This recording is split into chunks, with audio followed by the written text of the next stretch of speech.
이번 시간에는 데이터 마이닝에 대해 알아보겠습니다. 데이터 마이닝이란 세상에 존재하는 대용량의 데이터에서 의사결정에 가치 있는 정보를 선별하는 것입니다.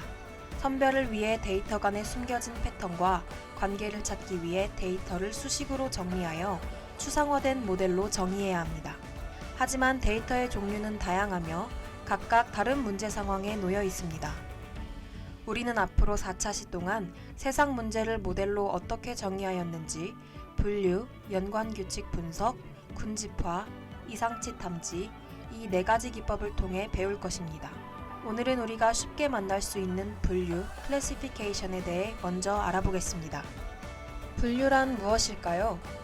분류는 데이터가 어떤 클래스에 속하는지를 결정하는 문제입니다. 예를 들어 우리가 자동차의 종류를 분류하고자 한다면 SUV, 스포츠카, 세단, 픽업 트럭 등으로 나눠서 각각 특징을 기준으로 분류할 수 있습니다. SUV는 크고 높은 구조를 가진 스포츠 유틸리티 차량입니다. 크고 튼튼한 외관을 가지고 있습니다. 스포츠카는 고속주행에 적합한 소형 차량으로 낮고 날카로운 디자인과 빠른 속도를 가지고 있습니다. 세단은 가장 일반적인 승용차로 4문과 트렁크를 가진 디자인입니다. 픽업 트럭은 짐칸에 덮개가 없는 소형 트럭의 형태입니다. 자동차의 특징을 갖고 다양한 분류 알고리즘을 사용하여 각 자동차의 크기, 속도, 트렁크 등을 고려하여 자동차 종류를 판단할 수 있습니다. 이러한 분류 기법의 대표적인 5가지 분류 알고리즘에 대해 알아보겠습니다. 먼저 가장 기본적인 방법으로 통계 기반의 나이브 베이즈 분류기입니다. 이 나이브 베이즈 분류기는 조건부 확률을 사용하는데 조건부 확률은 어떤 사건의 조건이 주어졌을 때 그 조건 아래에서 다른 사건이 발생할 확률을 말합니다. 예를 들어 스팸 메일 수식에서 스팸 메일이라는 조건을 A, 유독성 단어를 B라고 한다면 조건부 확률을 계산하기 위해 베이즈 정리를 다음과 같이 표현할 수 있습니다. 해당 PA 바 B식은 B를 만족할 때 A가 발생할 확률로 이 바 기호는 주어졌을 때라는 사전 조건을 나타냅니다. 여기서 PA는 사건 B가 발생하기 전에 가지고 있던 사건 A의 확률로 사전 확률이라 부릅니다. 만약 사건 B가 발생하면 이 정보를 반영하여 사건 A의 발생 확률은 PA 바 B라는 값으로 변하게 되며 이를 사후 확률이라 합니다. 사후 확률 값은 사전 확률의 가능도를 곱하고 증거 값을 나누면 얻을 수 있습니다. 곱하는 PB 바 A는 가능도라 하고 나누는 PB는 증거라고 합니다.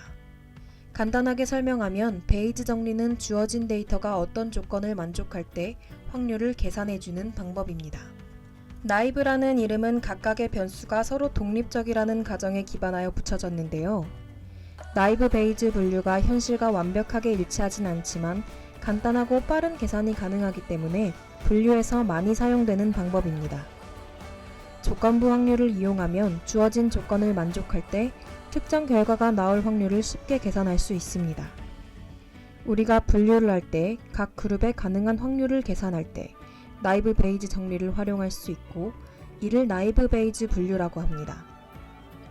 예를 들어 스팸 메일 분류 문제를 생각해보면 스팸 메일에는 특정한 단어나 문구가 자주 등장합니다.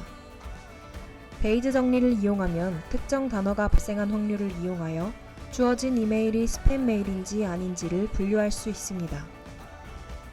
베이즈 정리를 이용하여 유독성 단어가 포함된 메일이 스팸일 확률을 계산할 수 있는데요. 메일이 수신되었을 때 유독성 단어의 유무로 스팸 메일인지 아닌지를 분류할 수 있는 것입니다. 식으로 살펴보겠습니다. 식을 보면 전체 메일에서 스팸 메일의 개수는 셀 수 있을 것이고 유독성 단어가 포함된 메일 개수도 확인할 수 있습니다. 또한 스팸 메일 중에서 유독성 단어가 있는 메일의 비율을 안다면 우리는 유독성 단어가 포함되었을 때 이 메일이 스팸인지 아닌지를 분류할 수 있습니다. 나이브 베이즈 정리는 확률 계산을 쉽게 하기 위한 수학적인 방법으로 학습 데이터에서 각 클래스에 대한 사전 확률과 클래스에 속한 각각의 특성이 서로 독립이라는 가정을 기반으로 합니다.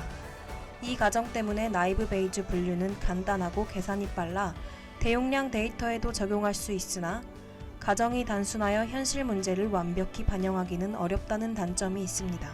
다음 알고리즘은 KNN입니다. KNN은 K-Nearest Neighbors의 약자로 가장 가까운 K개 이웃들 값을 참조하여 분류하는 알고리즘입니다. 처음 본 사람에 대해서 잘 모를 때 그 사람의 주변 친구들을 보면 대강 그 사람이 어떤 사람인지 알 수 있다고 하죠. 친구들 중 나쁜 사람이 많으면 그 사람도 나쁜 사람일 확률이 높고 좋은 사람이 많으면 그 사람도 좋은 사람일 확률이 높다는 의미의 유유상종이라는 말이 있습니다. KNN은 이런 특징을 반영하여 제작한 모델입니다. 데이터를 나타내는 벡터 공간에서 분류하려는 데이터와 가장 가까운 K개의 데이터를 찾아 다수결 방식으로 해당 데이터의 클래스를 결정하는 알고리즘입니다. 새로운 데이터가 주어졌을 때 KNN 기법을 사용하여 클래스 A로 분류할지 클래스 B로 분류할지 판단하는 문제 상황입니다. 가장 가까운 K개의 데이터를 지정해 보겠습니다. K는 3일 때, 즉 안쪽 원을 먼저 살펴보겠습니다. K가 3이라는 것은 가장 가까운 주변의 3개 데이터를 본 뒤 3개의 주변 데이터가 더 많이 포함되어 있는 범주로 분류하겠다는 것입니다. 빨간 점 주변에 노란색 점 1개와 보라색 점 2개가 있습니다. 따라서 K는 3일 때 해당 데이터는 클래스 B로 분류됩니다. K는 6일 때를 보겠습니다. 원이 더 커졌습니다. 이제 원 안에 노란색 점 4개와 보라색 점 2개가 있습니다. 따라서 K는 6일 때는 노란색 점으로 분류합니다. KNN은 K를 어떻게 정하냐에 따라 결과값이 바뀔 수도 있습니다. K가 너무 작아서도 안되고 너무 커서도 안됩니다.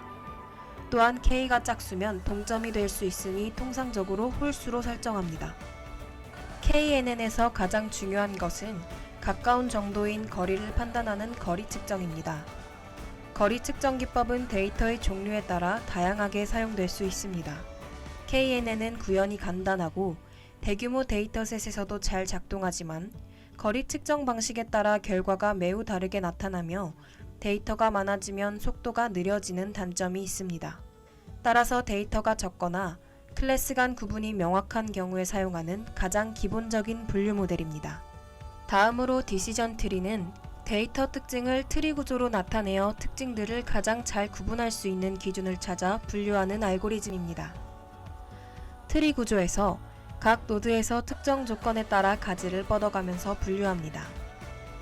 노드에서 조건을 선택할 때는 정보 이득이 최대가 되도록 선택해야 합니다. 정보 이득은 분류 이전과 이후의 불확실성 차이를 의미합니다.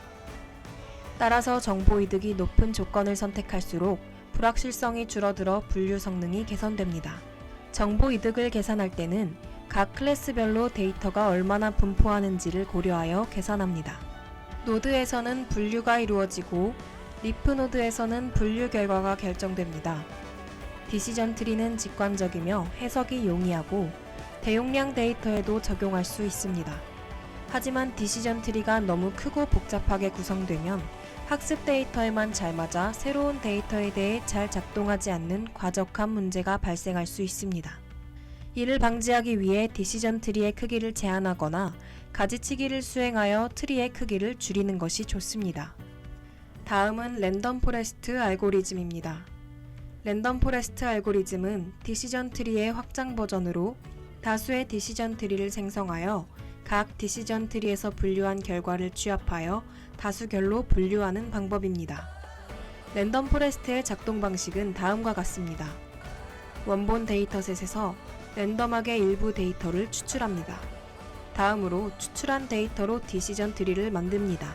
이 과정을 여러 번 반복하여 여러 개의 결정나무를 만듭니다. 생성된 디시전 트리는 모두 동시에 분류 작업을 수행하며 결과를 취합하여 최종적으로 다수결 방식으로 분류 결과를 도출합니다. 디시전 트리는 학습 데이터에 과도하게 적합한 과적한 문제가 발생할 수 있는데 랜덤 포레스트는 이를 방지하기 위해 여러 개의 결정나무 트리를 만들고 그 결과를 다수결로 사용하기 때문에 과적한 문제를 해결합니다. 여러 개의 결정나무를 만들어 부분적으로 학습을 시키기 때문에 대용량 데이터셋에서도 빠르고 효율적으로 작동할 수 있습니다. 마지막으로 SVM은 주어진 데이터가 어느 카테고리에 속할지 판단하는 이진선형 분류 모델입니다. 그림을 보면서 설명하겠습니다. 빨간 X와 파란 O를 구분하는 3개의 선 중에서 어떤 선이 가장 적절하게 두 데이터를 구분한 선일까요? 가운데 선이 가장 적절합니다. 왜 양옆의 선보다 가운데 선이 두 데이터를 더 적절히 분류하는 선일까요? 가운데 선이 마진을 최대화하기 때문입니다. 마진이란 선과 가장 가까운 양옆 데이터와의 거리입니다. SVM은 선과 가장 가까이 있는 데이터 포인트들을 찾아내는데 이를 서포트 벡터라고 부릅니다. 즉, 마진은 구분하는 선과 서포트 벡터와의 거리를 의미합니다. 또한 이렇게 두 데이터를 구분하는 선을 디시전 바운더리라고 합니다. SVM은 서포트 벡터들과 디시전 바운더리 사이의 거리를 최대화하는 방식으로 작동합니다. 그래야 두 데이터가 어느 한쪽으로 치우치지 않고 분류가 되겠죠? SVM은 대규모 데이터셋에서도 잘 작동하며 노이즈가 있는 데이터도 처리할 수 있습니다. 다만 계산 비용이 크다는 단점이 있습니다. 이러한 기법들을 활용하여 정해진 클래스에 맞게 데이터를 분류할 수 있습니다. 오늘은 데이터를 특성에 따라 비슷한 집단으로 분류하는 데이터 분석 알고리즘에 대해 알아보았습니다. 다음 시간에는 연관규칙 분석에 대해 알아보겠습니다.